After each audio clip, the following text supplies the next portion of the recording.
खराब प्रकरणामध्ये रुपाली चाकणकरांना अटक होणारच असं वक्तव्य राष्ट्रवादीच्या नेत्या रुपाली ठोंबरे यांनी केलंय।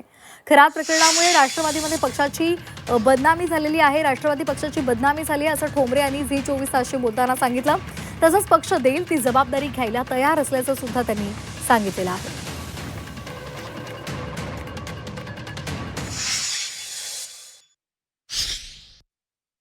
अजितदादांच्या माता भगिनी भयभीत झाल्या होत्या, त्यांना असुरक्षित वाटत होतं। मग कुठेतरी जोपर्यंत त्यांचा सहभाग नाहीये आहे हे येत नाही, त्यांनी राजीनामा देणं क्रमप्राप्त होतं। का राजीनामा देत नव्हत्या? काय असं कारण होतं?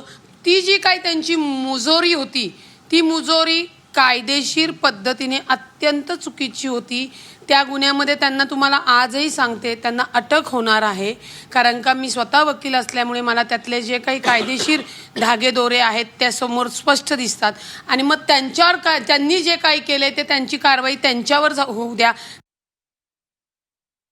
राष्ट्रवादी काँग्रेस पक्षातलं कुठलंही अंतर्गत असा आमचा कोणताही वाद नव्हता, परंतु तुम्ही एक लक्षात घ्या की माननीय अजितदादा गेल्यानंतर हे बोंधूबाबा प्रकरण समोर आल्यानंतर नाहक राष्ट्रवादी काँग्रेस पक्षाच्या त्या कृत्याशी काही मात्र संबंध नसताना फक्त राज्य महिला आयोगाच्या ज्या अध्यक्ष आहेत त्यांचा असलेला त्या बोंधूबाबाशी असलेला हितसंबंध, त्यांच्या जे काही फोटो आहेत, त्यांचे जे राज्य महिला आयोगाचे जे निर्णय आहेत आणि त्या अनुषंगाने त्या पक्षाच्या प्रदेशाध्यक्षा म्हणून माननीय अजितदादांच्या पक्षावर कुठेतरी चिखलफेक होत होती, बदनामी होत होती।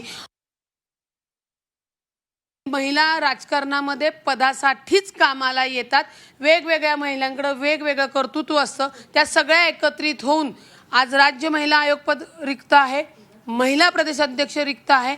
त्यामुळे मला खात्री आहे की सुनेत्रा वहिनी अजितदादांप्रमाणेच सक्षम काम करणाऱ्या, सगळ्यांना एकत्रित घेऊन जाणाऱ्या व्यक्तीला निश्चित ती संधी देतील। तुम्हाला काही जबाबदारी मिळेल तसं करा, येणार ना। अजितदादांची माणसं होत आम्ही, अजितदादांची कार्यकर्ती बहीण आहे। राजकारणात कशासाठी आम्ही काम करतोय? दोन्हीपैकी कुठलं पण जे सुनेत्रा वहिनी देतील